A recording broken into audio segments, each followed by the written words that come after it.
Hi Ian, thanks very much for the question with regards your Candy GVCD91CB-80.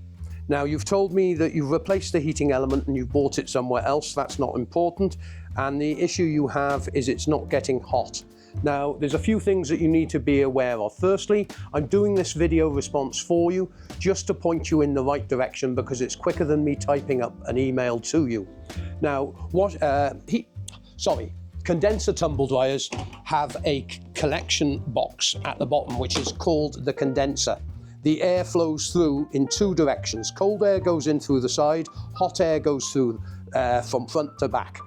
You want to make sure this is completely clean, and you can take it to the shower or outside and give it a hose out.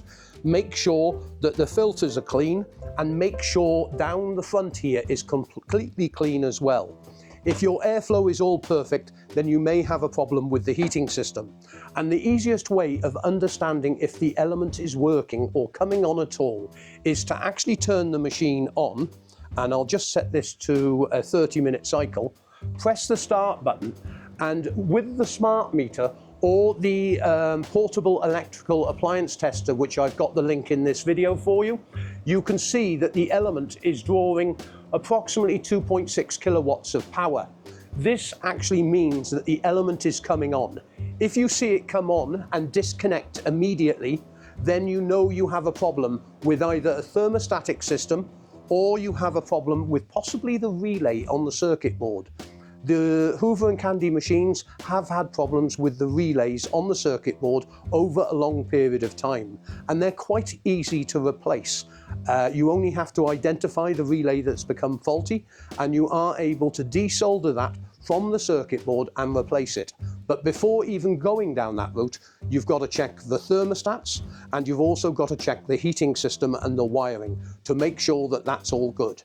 Now, on the actual web page I've created for you, which is in the description on this video, you will find an exploded diagram of your machine. And there are usually two thermostats on top of the heater. One is a cutout, one is a cycling thermostat, and then you may have one or two thermostats on the ducting system at the front of the machine, and you may even have an NTC sensor. You need to check all these before actually looking at the circuit board. I hope all this information helps you. I've also put on the page for you a link to any spare parts for your Candy machine, and also on there is some additional videos to assist you in actually testing the heating system or replacing the relay on the circuit board, and also a very good video on how condenser tumble dryers work and how to maintain them. I hope all this information helps you, Ian. Good luck with your repair. Thanks very much indeed for contacting us, and if you need any further assistance, feel free to use the contact us page at the website and come back to me with any further information. And sometimes it's a good idea to actually upload a video to YouTube and send me the link so I can have a look at the problem for you. Please also remember to give this video a thumbs up, as it does help the channel no end. Thanks very much indeed for contacting us.